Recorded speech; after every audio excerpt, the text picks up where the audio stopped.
the idea that slaves were brought over to America from Africa starts to become questionable. It wasn't until the 1812 period that the plan to rewrite history of America began through the Jesuit empires of Spain, Britain, and France in order to conquer the last remaining civilizations living in terra firma. They have you believe that black peoples, by the millions, were shipped from Africa to America, yet, if that were so, we would see well-preserved slave ships.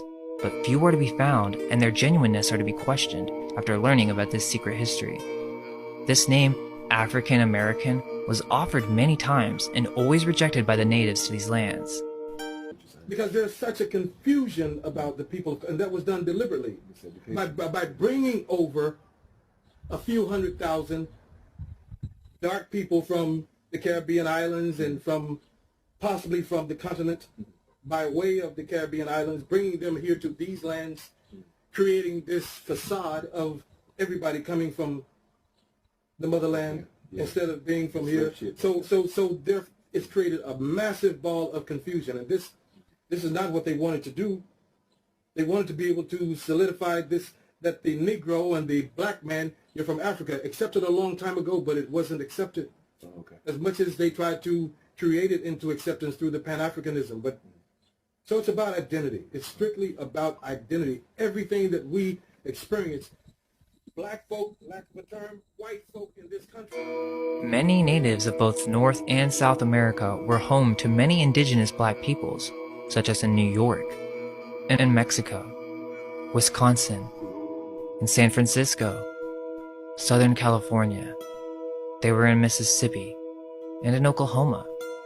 This is a depiction of a black native from terra fire, or like we have mentioned earlier, terra firma, throughout South America. The Caribbean islands were home to the native black peoples. Black people have been on this land far before Christopher Columbus ever stepped foot, if he even existed.